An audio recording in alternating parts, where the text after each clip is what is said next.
Je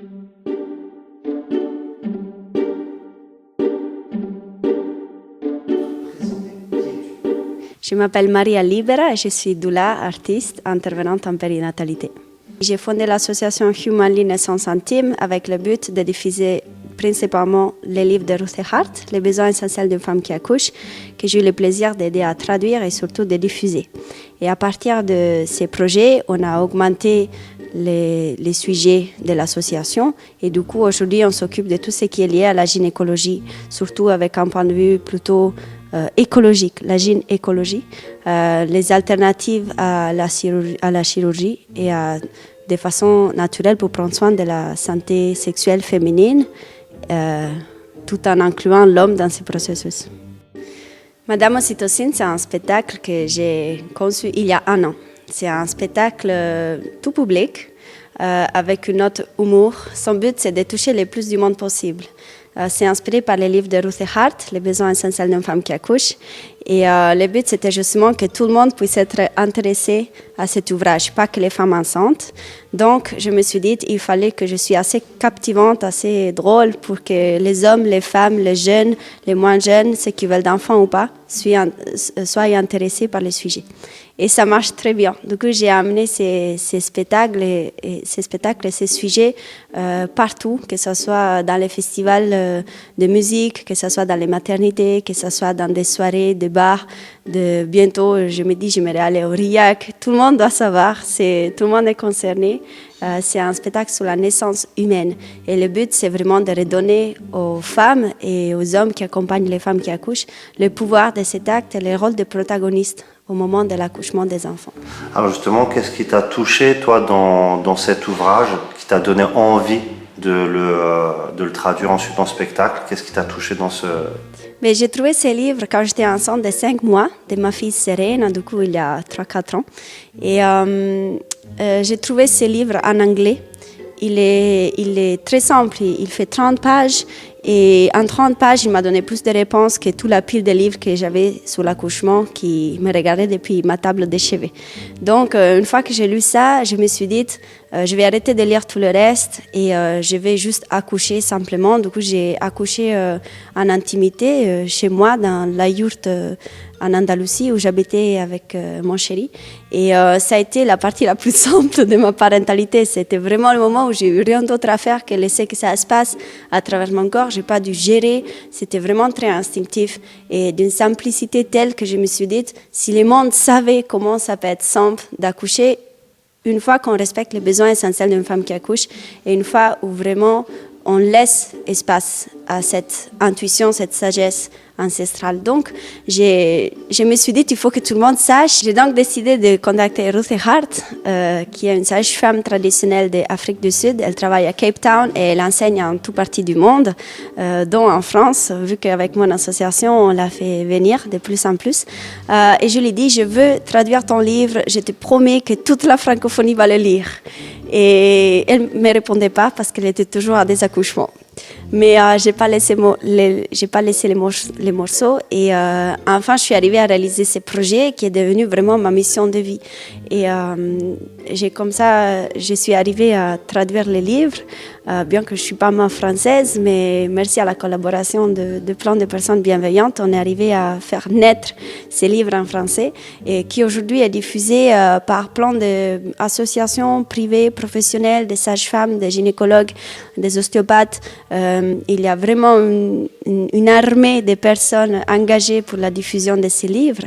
Et le but, c'est que vraiment, ils puissent être diffusés dans les maternités, dans tous les coffrets de naissance.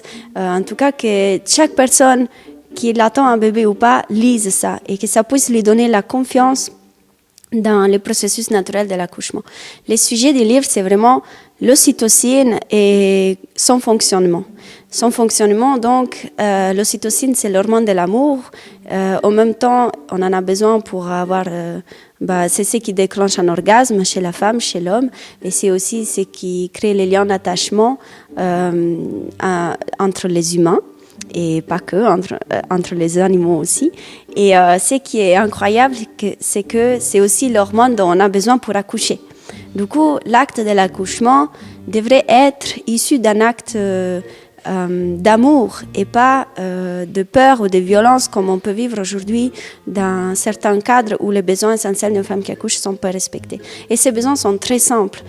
Tout acte physiologique a besoin d'avoir lieu dans une situation de calme, de sécurité, d'intimité, comme si on voulait faire l'amour avec quelqu'un, on ne va pas le faire dans une salle de clinique, on va le faire chez nous, au chaud, avec une personne, avec personne d'autre que la personne avec laquelle on fait cet acte. Il n'y a pas de coach qui nous dit quand pousser, quand bouger, quelle position prendre. Et ben, l'accouchement, c'est pareil, ça a la même fluidité si on lui donne cet espace. Surtout si on dit à la femme que c'est elle qui accouche et elle ne se fait pas accoucher par un professionnel.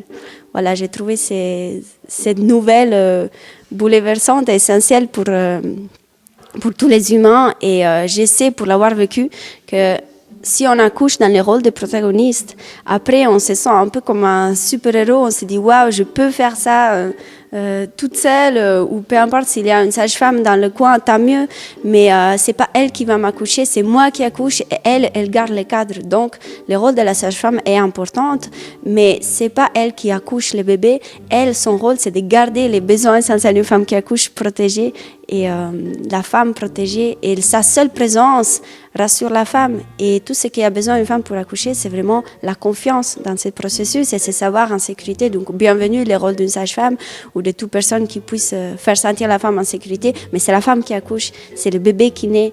Et c'est pas un acte qu'on subit, c'est un acte qu'on acte dans notre plein puissance, dans notre pleine autonomie. Et honnêtement, c'est beaucoup plus facile de ce qu'on peut passer. On ne doit rien faire, on doit juste attendre et laisser qu'il ait lieu, ce processus.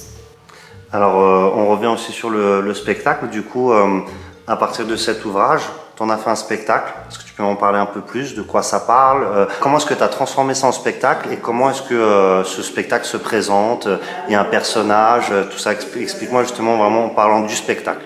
Ce spectacle, c'est un spectacle qui ne se prend pas au sérieux. Je ne me prends pas au sérieux. C'est un spectacle imparfait, mais c'est un spectacle qui veut toucher les gens. Pour toucher les gens, j'utilise des images. C'est plein de petits sketchs avec des images très élémentaires. Je fais beaucoup participer le public. On représente des situations qui peuvent facilement être reconnues par les publics, comme par exemple les moments où on est aux toilettes et puis il y a quelqu'un qui ouvre la porte. Alors c'est très simple, ça fait rire les gens, la comparaison. Bien sûr, c'est une comparaison simpliciste, mais en réalité c'est juste pour dire, tu vois, ces moments-là où on ouvre la porte, tu es gêné, tu n'arrives plus à faire ton processus physiologique. Et pareil, on met en scène les moments de l'endormissement. Du coup, on demande au public de s'endormir tout en le dérangeant. Et les gens se rendent vite compte que ce n'est pas possible. Et puis, il y a plein de petites astuces comme je demande aux gens de faire leur caca allongé parce que ça aide la gravité. Et les gens, de suite, ils disent, oui, ça n'a pas de sens. Du coup, c'est un spectacle simple mais puissant dans sa simplicité, justement, que c'est la même puissance du livre qui est très simple et qui parle aux gens. Pourquoi? Il utilise vraiment des images très élémentaire. Je parle du cercle d'éléphant qui se met autour de la femme quand elle accouche. Du coup, on le représente sur scène. On fait monter les gens sur scène, on fait un cercle autour de la femme qui accouche. Et les gens voient comment on ne peut plus voir la femme parce qu'elle est cachée, elle est protégée. Et c'est là que je dis aux gens, soyez des éléphants, protégez cette femme.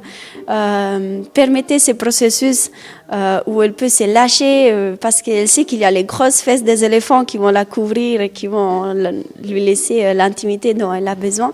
C'est une invitation à créer une tribu autour de la femme qui accouche. C'est une invitation à retourner à l'essentiel et au miracle, à la magie de la vie où l'accouchement se passe fluidement. Voilà, c'est un spectacle donc qui se déroule sur 1 heure à peu près.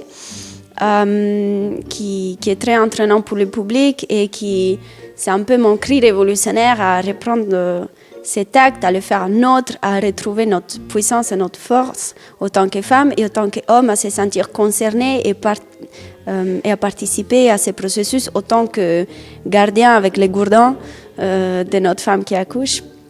Et voilà, ça a connu un succès incroyable. J'en suis toujours épatée par le succès qu'il a, alors que voilà, je ne suis pas professionnelle du théâtre, je suis juste passionnée.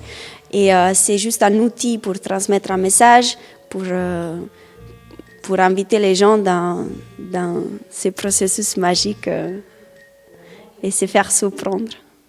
Est-ce que tu penses que c'est un spectacle d'une qui est nécessaire et voire militant au jour d'aujourd'hui? C'est carrément militant et à la fois c'est militant gentil. On crie aux gens, mais on le crie pour leur bien et on leur crie. Le but, c'est de réveiller. C'est de réveiller, de faire prendre conscience. Alors, c'est sûr, c'est un engagement. Voire, on me traite de féministe. Bien sûr, je suis féministe, je suis une femme, mais mon féminisme, il sert les hommes. Je dis aux hommes, vous êtes nés dans le ventre d'une femme. Si la femme est respectée pendant l'accouchement, vous êtes respectés pendant l'accouchement. Et puis, vous êtes grandi par une femme, vous tombez souvent amoureuse d'une femme, vous devenez papa d'une petite femme. Si cette femme est respectée, vous y gagnez. L'homme a tout à y gagner du féminisme. Du coup, c'est un militantisme pour le bien de l'humanité. C'est pour ça que mon association s'appelle Humanly, ça veut dire humainement. C'est pas juste pour les femmes, c'est pour tous les humains. Et parce que tous les humains naissent de la femme, donc on a besoin de respecter, encourager et œuvrer pour l'empuissancement de la femme, pour que l'homme aussi il y gagne avec une naissance heureuse, une naissance respectée dans l'amour. Et donc il ne va pas être traumatisé, cet homme qui naît d'une femme, il va être accueilli dans la douceur et par une maman qui a vécu un processus qui lui a donné du pouvoir au lieu que de la peur. Et aujourd'hui, je pense si on fait peur aux femmes qui accouchent, c'est aussi pour inconsciemment les contrôler et rendre standard un processus qui n'a rien de standard. Chaque accouchement est différent. Bien sûr, moi j'ai accouché en 3 heures. Mais il y a des femmes qui peuvent accoucher en 3 jours.